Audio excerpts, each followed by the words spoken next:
Kenalkan, nama saya Muhammad Albar Bagan, mahasiswa program studi ilmu kesehatan masyarakat, Fakultas Kesehatan Masyarakat Universitas Nusa Tenggara. Di sini saya akan menjelaskan salah satu penyakit tidak menular, yaitu penyakit paru obstruktif kronis, atau yang sering disingkat PPOK. Sebelumnya saya akan menjelaskan terlebih dahulu tentang pengertian dari PPOK. PPOK adalah suatu penyakit yang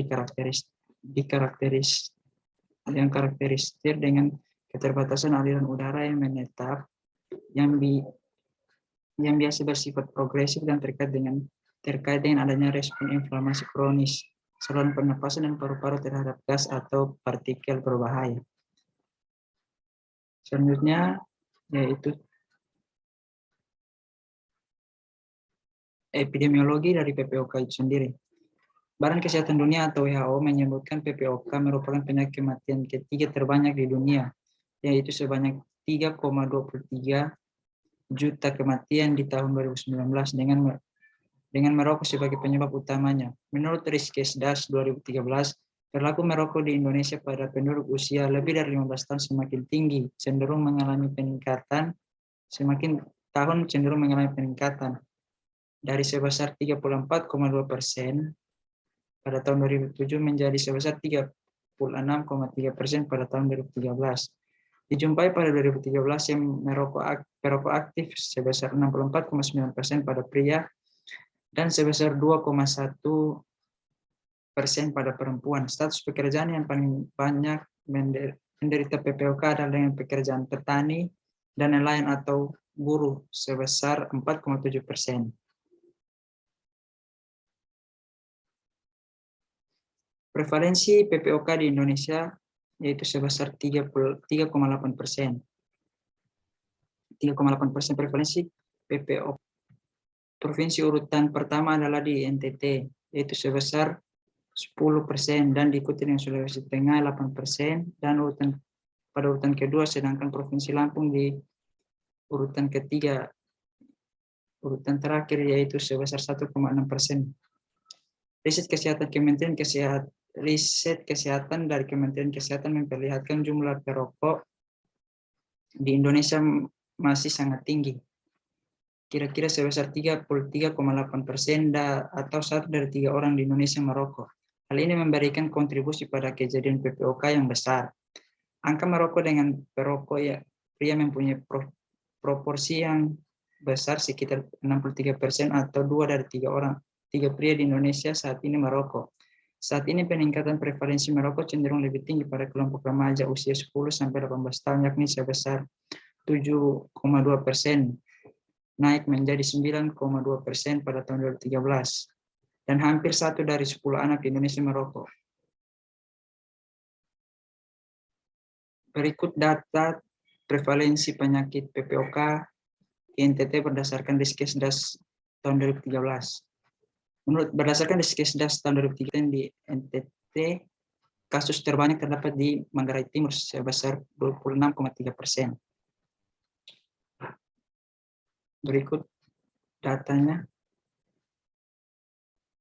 Berdasarkan Riskesdas data yang terlampir tadi, berdasarkan Riskesdas 2013, prevalensi PPOK menurut karakteristik provinsi di NTT, menurut karakteristik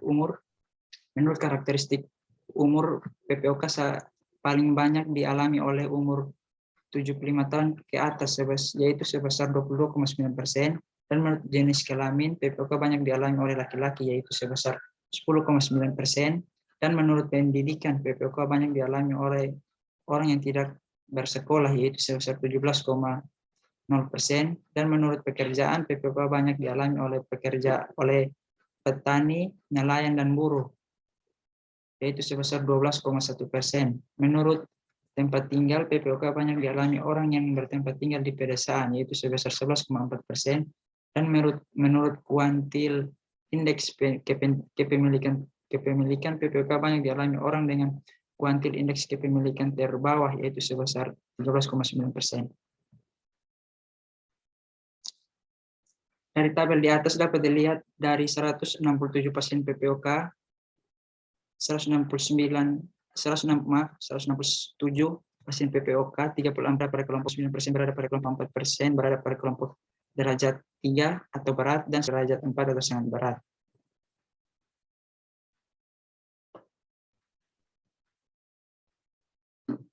Berikutnya, berdasarkan tabel distribusi frekuensi pasien penyakit PPOK, berdasarkan indeks massa tubuh, yaitu dari tabel di atas dapat dilihat bahwa 167 pasien PPOK atau sebesar 34 orang atau 20,4% berada pada kelompok derajat ringan, dan 95 orang atau 56,9% berada pada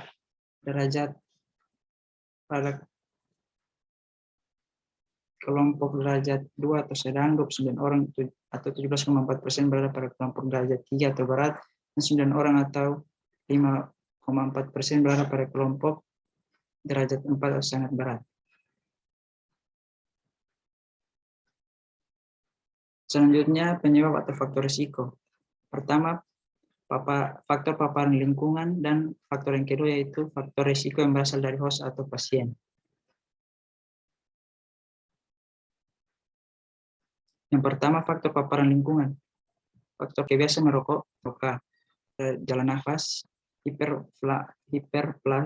hiperplasia, kelenjar mukus bronkus, terjadi penurunan refleks batuk. Yang kedua, infeksi. Riwayat infeksi pernapasan yang parah dialami dikaitkan dengan terjadinya pengurangan fungsi paru-paru dan peningkatan gejala pernapasan. Infeksi sistem pernapasan akut seperti pneumonia, bronkitis, asma. Dengan orang dengan kondisi ini berisiko terjadinya PPOK.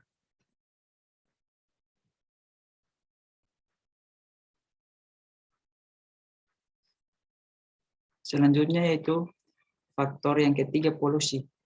Udara yang buruk akan menyebabkan partikel-partikel yang dihirup masuk ke dalam saluran pernapasan, sehingga dapat menyebabkan total beban paru-paru menjadi lebih tinggi, di mana partikel-partikel yang dihirup akan menumpuk ke dalam saluran pernapasan, sehingga menyebabkan terjadinya penyumbatan. Yang keempat, pekerjaan.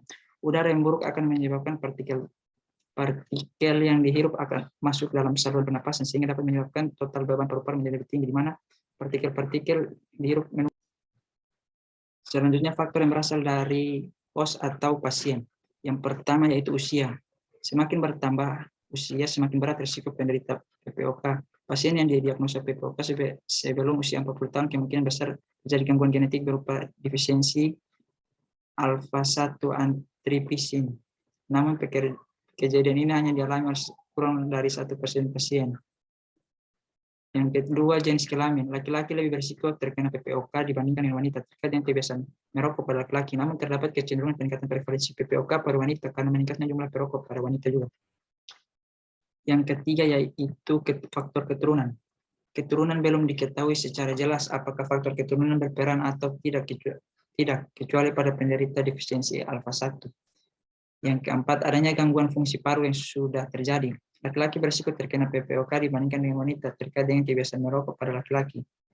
Namun terdapat kecenderungan peningkatan prevalensi PPOK pada wanita karena wanita juga meningkat tingkat konsumsi rokoknya. Patofisiologis PPOK. Prinsip terjadinya penyakit obstruktif kronis yaitu adanya keterbatasan jalan nafas yang tidak sepenuhnya reversibel. Secara progresif terjadinya penyempitan jalan nafas dan kehilangan daya elastisitas paru yang berakibat pada terjadinya penurunan FEV atau Forced Expiratory Volume. Ketidakkuatan dalam pengosongan paru dan hiperflamasi. Adanya proses penuaan yang menyebabkan terjadinya penurunan fungsi paru. Keadaan ini menyebabkan terjadinya penurunan elastisitas jaringan paru dan dinding dada yang mengakibatkan terjadinya penurunan kekuatan kontraksi otot pernapasan dan menyebabkan kesulitan dalam bernapas. Selain itu, faktor kebiasaan buruk merokok juga dapat menyebabkan cedera pada sel epitel jalan napas yang menyebabkan terjadinya reaksi inflamasi, di mana pada kandungan asap rokok dapat merangsang terjadinya peradangan kronik pada paru-paru. Fungsi paru menentukan paru menentukan kebutuhan oksigen yang masuk ke seseorang, yaitu jumlah oksigen yang diikat oleh darah dalam paru-paru untuk digunakan paru-paru. Berkurangnya juga disebabkan oleh berkurangnya fungsi sistem respirasi, fungsi ventilasi paru. Selanjutnya yaitu terjadinya kerusakan pada dinding bronkus. Faktor risiko merokok dan polusi udara menyebabkan inflamasi bronkus dan juga dapat menimbulkan kerusakan pada dinding bronkus, bronkiolus terminalis.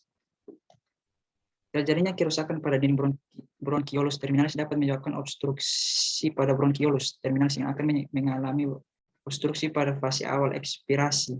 Udara yang masuk ke dalam alveoli pada saat inspirasi akan terjebak ke dalam alveolus pada saat terjadinya ekspirasi, sehingga akan menyebabkan terjadinya penumpukan udara atau air trapping.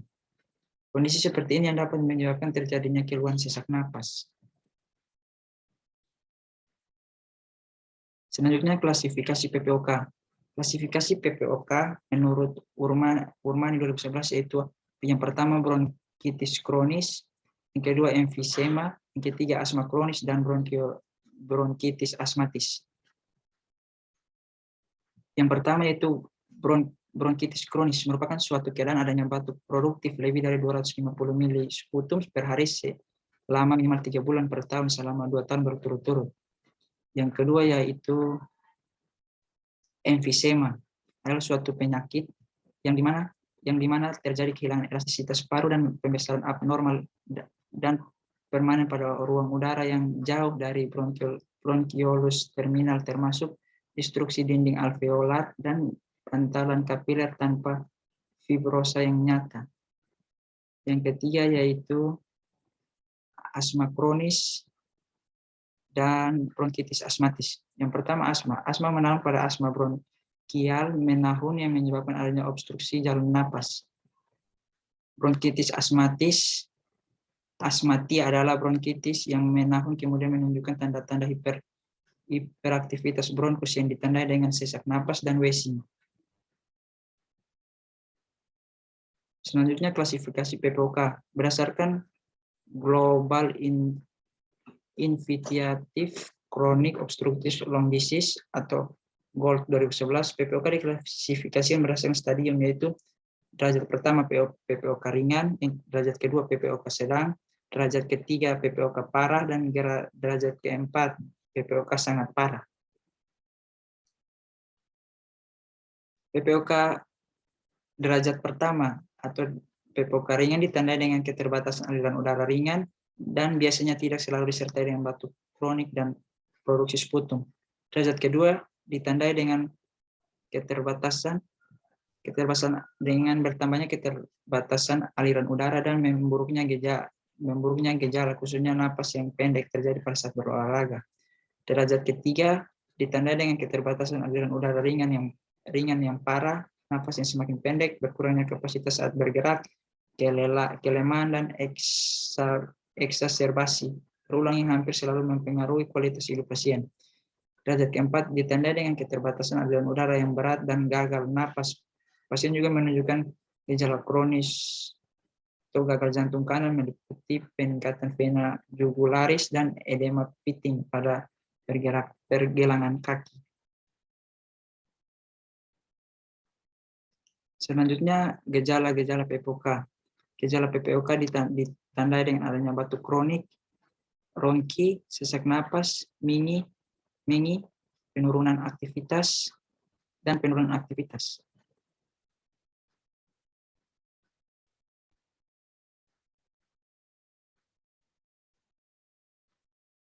Selanjutnya program-program pengendalian PPOK, yaitu melalui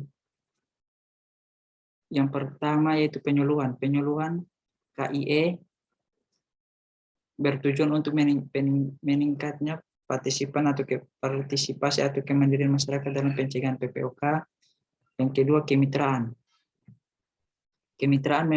yang bertujuan umumnya yaitu meningkatkan ketersediaan informasi dan kerjasama aktif seluruh potensi di lingkungan pemerintah dan masyarakat untuk menekan kecenderungan peningkatan kejadian PPOK.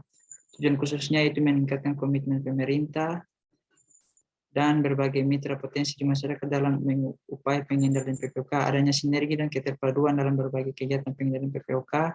Yang ketiga, meningkatnya kemandirian masyarakat dalam pencegahan PPOK itu sendiri. Yang ketiga, perlindungan khusus bertujuan untuk memberikan perlindungan dan penurunan jumlah kelompok masyarakat yang terpajan faktor risiko. Yang keempat, penemuan dan terlaksana kasus termasuk deteksi dini PPOK. Yang kelima, surveillance epidemiologi termasuk kasus kematian dan faktor risiko. Surveillance khusus bertujuan terselenggaranya pengumpulan data kasus PPOK, terselenggaranya pengolahan data dan analisis data kasus PPOK, ketiga, terselenggaranya diseminasi informasi hasil kajian atau analisis kasus PPOK, terselenggaranya rencana tidak lanjut. Yang kedua, surveillance faktor risiko, yang bertujuan terselenggaranya pengumpulan data faktor risiko PPOK, terselenggaranya pengolahan analisis data faktor risiko perilaku dan lingkungan berhubungan dengan PPOK. Yang ketiga, terselenggaranya pemetaan faktor risiko menurut kota, kabupaten, dan provinsi. Yang keenam, upaya peningkatan peran serta masyarakat dalam pencegahan melalui kajian aspek sosial budaya dan perilaku masyarakat, yang bertujuan untuk diketahuinya gambaran sosial budaya dan partisipasi masyarakat dalam pencegahan PPOK. Dan kedua, meningkatkan pemberdayaan atau partisipan masyarakat dalam pencegahan PPOK. Yang ketujuh, pemantauan dan penilaian, bertujuan terlaksana kegiatan fasilitasi upaya peningkatan pengetahuan dan partisipasi pengolahan program dalam pengendalian PPOK. Yang kedua, terlaksananya kegiatan fasilitasi upaya peningkatan keinginan untuk kemajuan di antara pengolahan program, pengelola program dan petugas kesehatan dalam pengendalian PPOK. Selanjutnya yaitu pencegahan PPOK. Pencegahan PPOK menurut Nanda 2017 yaitu yang pertama, kenali alergi yang dapat menimbulkan PPOK. Yang kedua, hindari faktor pemicu seperti merokok, menghirup asap rokok, polutan. Yang ketiga, lakukan istirahat yang cukup. Yang keempat, hindari stres. Yang kelima, makan makanan yang bernutrisi. 6, rutin membersihkan rumah. Dan 7, perlu memahami tentang penyakit paru obstruktif kronis. Mungkin hanya itu yang bisa saya jelaskan. Kurang dan lebihnya saya mohon maaf. Sekian dan terima kasih.